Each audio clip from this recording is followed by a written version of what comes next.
In November 2019, Prince Andrew stepped down from public life following controversy linked to his connection to Jeffrey Epstein. Shortly after, Queen Elizabeth II was seen riding alongside him at Windsor Castle, symbolizing her strong support. This gesture reinforced decades-long speculation that Andrew, born in 1960, is Elizabeth's favorite son. Unlike Charles and Anne, Andrew grew up with more direct maternal involvement, as the Queen was fully settled in her reign by then. Richard Fitzwilliams noted her special affinity with him, including teaching him basics and storytelling. Historian Robert Lacey highlighted that the Queen preferred nannies for her children, but Andrew's upbringing differed due to his birth coinciding with rumors of marital strain between the Queen and Prince Philip. Here's my take. The enduring narrative of Prince Andrew as Elizabeth II's favorite son reveals a fascinating interplay of history, symbolism, and maternal affection. Born at a pivotal moment in the Queen's reign, Andrew's upbringing benefited from her direct involvement, setting him apart from his siblings. The symbolic choices, his name, surname, and the renewed focus on marital stability underscored his unique position. Yet, it's worth questioning whether this narrative is a product of historical coincidence or royal optics. While the Queen's support for Andrew during his recent crises speaks to her deep maternal bond with him, it also raises questions about the expectations placed on male heirs versus those who follow. Russian Prime Minister Dmitry Medvedev emphasized Russia's technological leadership in high-speed rail during an interview with Sergei Stilya for Radio Mayak and the S platform. He highlighted that few countries possess the capability to produce such trains and locomotives, underscoring Russia's advanced engineering expertise. This statement underscores the country's growing focus on modernizing its transportation sector and showcasing its technological prowess on the global stage. Here is my take. Medvedev's remarks not only highlight Russia's technological achievements but also serve as a strategic play to position the nation as a global leader in high-speed rail innovation. While it's true that few countries can match this level of expertise, questions remain about whether Russia can sustain this momentum amid economic challenges and shifting international priorities. This move could be seen as an effort to reboot its industrial capabilities and reaffirm its place in the competitive field of modern transportation technology.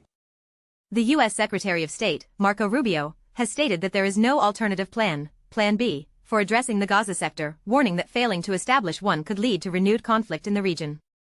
Speaking on February 19, Rubio emphasized that returning to war is not desirable for anyone involved. His remarks highlight the growing tensions and complexities surrounding the ongoing situation in Gaza. Here is my take. Secretary Rubio's blunt statement underscores the delicate balancing act the U.S. administration faces in the Middle East. While his hardline stance may bolster domestic political support, it risks isolating the U.S. internationally and alienating key allies.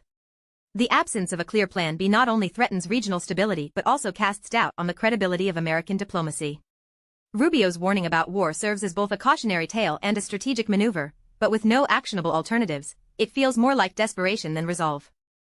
Today, February 19, 2026, a 39-year-old resident of Ryazan City was ordered to remain in pretrial detention for 2 months by the Ryazan City Railway District Court. The suspect, accused of financing an extremist organization, had his detention approved at the request of a police investigator. The details of the case were shared through a Telegram channel belonging to the UMD, providing insight into the ongoing legal proceedings. Here is my take. This detention order highlights the growing scrutiny on individuals suspected of supporting extremist groups, even indirectly. Financing such organizations not only fuels radicalization but also poses a direct threat to national security. While justice systems must act swiftly against such threats, it's equally important to examine the root causes that drive individuals toward extremism in the first place. This case serves as a reminder of the fine line between mere suspicion and concrete evidence, urging us to balance security with justice. In a recent update, users have been informed that their accounts may be temporarily or permanently blocked for violating commenting guidelines. The block duration can range from 12 hours to 48 hours or could be indefinite in severe cases. Affected users have the option to appeal the decision by filling out a provided form if they believe the action was unfair. This move appears to be part of ongoing efforts to maintain order and enforce community standards on the platform. Here is my take. While it's crucial for platforms to uphold rules and foster respectful discourse, this new enforcement raises important questions about transparency and fairness. Users deserve clear guidelines and timely explanations for such actions. The lack of immediate feedback could lead to frustration, particularly if users feel wrongfully blocked. Platforms must strike a balance between moderation and user trust by providing clarity and consistent communication. This isn't just about enforcing rules, it's about maintaining credibility with the community. In a friendly match held in Moscow on February 19, the Russian women's under-17 football team fell short against their Serbian counterparts. This loss comes as part of their preparation for upcoming tournaments and provides an opportunity for young players to gain experience on the international stage. Here is my take. while this was just a friendly match, it serves as a reminder that growth often begins with setbacks. The Russian under-17 squad may need to sharpen their tactics and resilience if they aim to compete at higher levels. This loss could be a stepping stone, if they learn from it. After all, developing young talent is about more than winning, it's about building the right foundation for future success. The Egyptian TV series Owners of the Land has garnered significant attention from Israeli media ahead of its Ramadan 2026 broadcast. The series, produced by United Media Services Company, focuses on the human toll of the Gaza war, depicting the struggles of Palestinian civilians under siege. It features a star-studded cast, including Adam Bakri and Tara Aboud, and is directed by Peter Mimi. Israeli media has criticized the series for its portrayal of Israel in a negative light, with Channel 12 calling it a political move by Egypt to support the Palestinian cause. The series will air on Egyptian state television and Watch IT platform, while Egyptian officials have defended it as a necessary narrative highlighting Gaza's resilience. Here's my take: Owners of the Land isn't just a TV series, it's a cultural bombshell, detonating stereotypes and challenging narratives in the Middle East. By focusing on Palestinian suffering post-Gaza war, Egypt is daring to tell a story often silenced by mainstream media. The timing, Ramadan 2026, is strategic, ensuring its message resonates across Arab households. With its Gaza-based plot and Egyptian-produced lens, it's a bold move to amplify Palestinian voices, at a time when their struggle is under global scrutiny. Whether or not viewers agree with its stance, the series forces a much-needed conversation about war, resilience, and whose story gets told. In a groundbreaking discovery, scientists have demonstrated crystalline time, a quantum phenomenon where particles naturally generate periodic patterns without external stimulation. The concept was first proposed by physicist Frank Wilczek in 2012 but remained theoretical until 2016 when experiments by Christopher Monroe, University of Maryland, and Mikhail Lukin, Harvard University, successfully observed it using trapped ions and diamond spins, respectively. A recent mathematical study published in Physical Review Letters explores the potential of crystalline time for ultra-precise clocks, suggesting it could revolutionize fields like satellite navigation and magnetic field measurement by eliminating the need for complex external systems.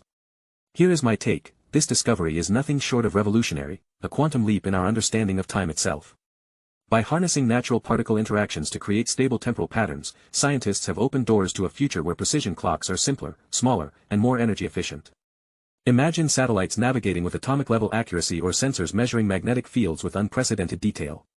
While the practical applications are still years away, this breakthrough reminds us that the universe often operates on its own rhythm, and when we listen closely, those rhythms can unlock extraordinary technological possibilities. At a critical juncture in the region, Egypt and Iran are accelerating efforts to restore full diplomatic ties, marking a significant shift in their relationship after years of estrangement. The two nations have established a roadmap for their partnership, divided into 3 phases: removing obstacles, building trust, and strengthening economic cooperation. A joint committee has been formed to address issues like judicial cooperation, prisoner exchanges, and regional coordination. While no formal requests for energy or investment collaborations have been made yet, both countries are exploring opportunities to revive dormant projects. The official announcement of ambassadorial exchange is pending, with neither side prioritizing a timeline. Here's my take: the rapprochement between Egypt and Iran signals a strategic recalibration in the Middle East, where shifting alliances are becoming the norm. While the move is partly driven by mutual economic interests and political pragmatism, it also reflects a broader regional realignment that could challenge U.S. influence. The cautious optimism surrounding this partnership is tempered by the reality of lingering mistrust and competing regional priorities. Iran's emphasis on self-reliance in defense and nuclear capabilities underscores its determination to assert itself despite external pressures.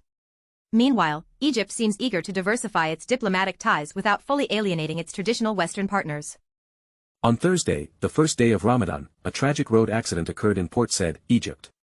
A heavy goods vehicle collided with a truck carrying workers on Axis June 30 due to excessive speed. The collision resulted in 10 fatalities and several injuries. Emergency services responded swiftly, transporting the injured and deceased to healthcare facilities. Authorities are investigating the incident, with officials visiting the scene. This accident highlights concerning road safety issues, as Egypt reported a rise in road traffic injuries from 71,016 in 2023 to 76,362 in 2024. Over 33,000 deaths and 315,000 injuries were recorded between 2019 and 2023, though road projects have slightly reduced fatalities from 8,211 in 2016 to 5,260 in 2024.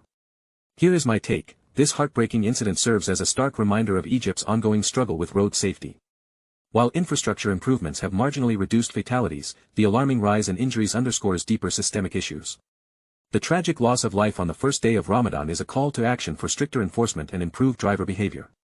Cultural change must accompany policy reforms to address this pressing issue effectively. British police have arrested Prince Andrew, the Duke of York, on suspicion of offences committed during his tenure as a public official. The investigation centres on his alleged leaking of government documents while serving as Britain's Trade Commissioner and his ties to Jeffrey Epstein, who was convicted of sexual abuse involving minors. Prince Andrew, brother to King Charles III, was arrested at his Sandringham residence following intelligence reports. This marks a significant and rare move given his royal status. Additionally, King Charles stripped Andrew of all royal titles and expelled him from Royal Lodge in Windsor, an unprecedented decision made under mounting public pressure, following Andrew's earlier relinquishment of the Duke title in 2019 due to Epstein's criminal history. Here's my take. The arrest of Prince Andrew is a seismic moment for the British monarchy, exposing its increasing struggles with public trust and accountability. For decades, the royals have operated behind a veil of privilege, but this case shatters that illusion. By stripping Andrew of his titles, a decision made by King Charles himself, the palace acknowledges the toxicity surrounding the prince, yet it also raises questions about the monarchy's ability to reform. This scandal, intertwined with Epstein's dark legacy, casts a long shadow over the royal family. While Andrew may ultimately be cleared, the damage is done, the monarchy has lost its moral high ground, and the public is left wondering how much more will be revealed. In an unprecedented surge of mobility during this year's Lunar New Year celebrations, China reported a 9.7% increase in cross-region human flow compared to 2025. On February 18, the 17th day of the Spring Festival, the total societal traffic reached 32,298.8 million people, with daily outbound travel exceeding 300 million for the first time since 2020's Success Festival. Roadways saw a 9.6% rise in traffic, while non-commercial vehicles on highways and national roads recorded a 9.7% increase. Commercial passenger transport also rose by 8.9%. Railways reported a 11.6% jump to 1,080.1 million passengers, waterways saw an 18.9% surge to 156.5 million, and air traffic climbed 9.2% to 247.3 million passengers. This reflects the reopening of China's economy post-pandemic and a return to pre-COVID travel patterns. Here is my take. This staggering increase in mobility is a testament to China's economic resilience and the people's renewed confidence after years of pandemic restrictions. The numbers tell a story of a nation eager to reconnect, retrace its steps, and reclaim normalcy. Yet, as we celebrate this rebound, let's not forget the challenges it brings: overcrowded trains, packed airports, and strained infrastructure. It's a bittersweet victory, a sign of recovery, but also a reminder that rebuilding trust in public spaces is just as crucial as rebuilding traffic numbers. In a recent speech during the 24th Collective Learning Session of the Central Political Bureau, General Secretary Xi Jinping emphasized the importance of leveraging China's new national system to tackle key core technologies. He stressed the need for strategic planning in basic research and faster conversion of scientific achievements into practical applications. Highlighting the role of frontier technologies in shaping future industries, Xi underscored that technological breakthroughs will determine the pace and scale of industrial development. He called for increased investments in high calculation chips and other critical areas, as well as coordinated efforts to ensure the efficient application of research outcomes. Here's my take. General Secretary Xi Jinping's remarks underscore a clear vision. Science and technology are not just tools but weapons in a new era of global competition. By focusing on key technologies like high calculation chips and strategic research areas, China is signaling its intent to dominate future industries. The mention of projects like Beidou and Shenzhou highlights the success of China's resource pooling approach, but the real test lies in translating these achievements into global leadership. With the US and others also vying for supremacy, Xi's call to action is not just about innovation, it's about ensuring China doesn't miss the boat on the next wave of technological disruption. The stakes are high, and the race is heating up. On February 19, 2026, the Hunan Provincial Supervision Commission announced significant progress in its Inspection and Reform Retrospective Look initiative, focusing on state-owned enterprises, SOEs. The effort aims to transform supervisory effectiveness into development momentum for high-quality growth. Along Xiangjiang River and Dongting Lake, key industrial sites like Hunan Zhongchangping Sky and Space New Materials Company, Limited and Chengling Geoport are operating at full capacity, showcasing the impact of these reforms. The Commission has identified 13 common problems across provincial SOEs, such as insufficient technological innovation leadership and weak environmental protection measures. Here is my take. The Hunan Provincial Supervision Commission's retrospective look isn't just about oversight, it's a strategic play for sustainable growth. By pinpointing systemic issues and pushing for tangible reforms, Hunan is setting the bar for how SOEs should evolve in China. The focus on innovation, environmental accountability, and long-term system building shows a forward-thinking approach that goes beyond mere compliance. This isn't just about checking boxes, It's about creating a model where oversight drives progress, and others would do well to take note. Chinese scientists have achieved a significant breakthrough in optical communication and 6G technology by developing the Fiber Wireless Integrated Fusion Communication System. This system, which integrates fiber optic and wireless communications, sets a new record for data transmission speed, achieving single-channel rates of 512 gigabits per second via fiber and 400 gigabits per second wirelessly. The innovation addresses the bandwidth gap between optical and wireless communication systems, a critical issue in advancing AI data centers and next-generation networks. Developed by researchers from Peking University, Pengcheng Laboratory, Shanghai Tech University, and the National Information Photonics Innovation Center, the system's breakthrough was published in Nature. It is expected to have wide-ranging applications in 6G infrastructure and wireless data centers. Here is my take. This groundbreaking achievement underscores China's rising dominance in cutting-edge communication technologies. By bridging the bandwidth gap between fiber and wireless systems, Chinese researchers have not only pushed the boundaries of data transmission speed but also positioned themselves at the forefront of the global race for 6G leadership. The implications are profound, not just for tech enthusiasts, but for nations vying to shape the future of connectivity. This innovation is a stark reminder that in the age of 6G and beyond, technological superiority will be a key determinant of economic and strategic power. China's progress here signals a new chapter in global communications, one where fiber wireless fusion could well become the backbone of tomorrow's digital world. On January 26, families of victims from nursing homes gathered outside Plaza de Castilla courts in Madrid to protest the ongoing legal battle over the residents' case.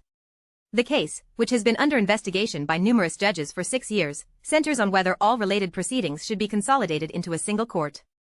3 magistrates from Madrid's provincial court rejected this idea, arguing that each death occurred under distinct circumstances and that consolidating cases could lead to contradictory rulings. Families argue that the pandemic-related deaths were tied to political decisions by the Community of Madrid, which led to discrimination in healthcare access. The legal conflict involves competing arguments between judges and experts over procedural efficiency versus the need for a unified investigation. Here is my take. This legal battle is not just about court procedures, it's about accountability for one of Spain's darkest chapters during the pandemic. While families seek justice through a single narrative, judges are splitting hairs over fragmented proceedings.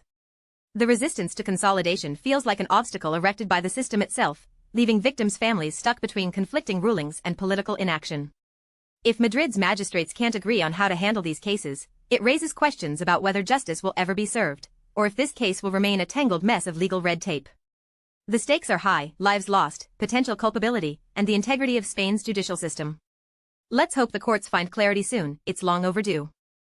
In a heartfelt interview after clinching gold, the champion spoke of the overwhelming emotion tied to his victory. He dedicated the win to his late grandfather and the team behind him, emphasizing the weight of responsibility that comes with representing the sport at the Olympics for the first time. Reflecting on the race, he expressed confidence in his performance, noting a flawless execution without any major errors, particularly when he noticed his main rival, the Russian competitor, falling behind during the final stages.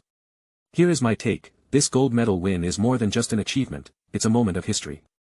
The champion's raw emotion and gratitude shine through, reminding us why we love sport. It's not just about medals, it's about the human story. His dedication to his grandfather, who passed away, adds depth to his victory, turning it into something bigger than himself. This win also marks a milestone for the sport, making its Olympic debut. As he said, "We have a guaranteed medal, but what's truly unforgettable is the weight he carried, not just of medals, but of legacy, love, and loss." In a shocking development, Spain's Interior Minister Fernando Grande Marlaska is facing allegations of sexual assault, psychological harm, and abuse of power tied to a high-ranking police official known as Eldao. The alleged victim claims that Marlaska praised and protected this individual despite serious misconduct. The incident occurred at the minister's official residence, and while specific details about the complaint are under investigation, questions have been raised about whether Marlaska knew about or ignored the Dao's activities. Critics are asking if he twisted laws to keep the controversial figure in office and whether police commands silenced the complainant. This scandal has thrown Spain's political class into turmoil, raising concerns about accountability and the rule of law. Here is my take: this is a defining moment for Spanish politics. The allegations against Fernando Grande Marlaska are not just about one minister, they expose deep rot within the system. How could a man in such a powerful position allegedly turn a blind eye to misconduct while praising someone accused of serious crimes? This isn't just a scandal, it's a wake-up call. If Spain wants to restore trust in its institutions, it needs answers, and fast. The question is whether this will lead to real accountability or another cover-up in a country where the rule of law sometimes seems more like an illusion. The Salvador Illa government in Catalonia has introduced Catalan as a mandatory requirement for immigrants renewing their residence permits. The PSC executive amended the Extraordinary Regularization Decree to include a provision that studying Catalan will be a condition for foreign residents already in Spain. Immigrants must demonstrate enrollment in a Catalan course within 1 year of regularization, though the specifics of proving language proficiency are yet to be determined. The government aims to strengthen linguistic integration and social cohesion by consolidating Catalan as an inclusive language. This move was announced during the first monitoring meeting of the National Language Pact, which Illa's government established to satisfy ERC demands following his investiture. Here is my take: this new requirement raises interesting questions about integration, identity, and the role of language in national unity.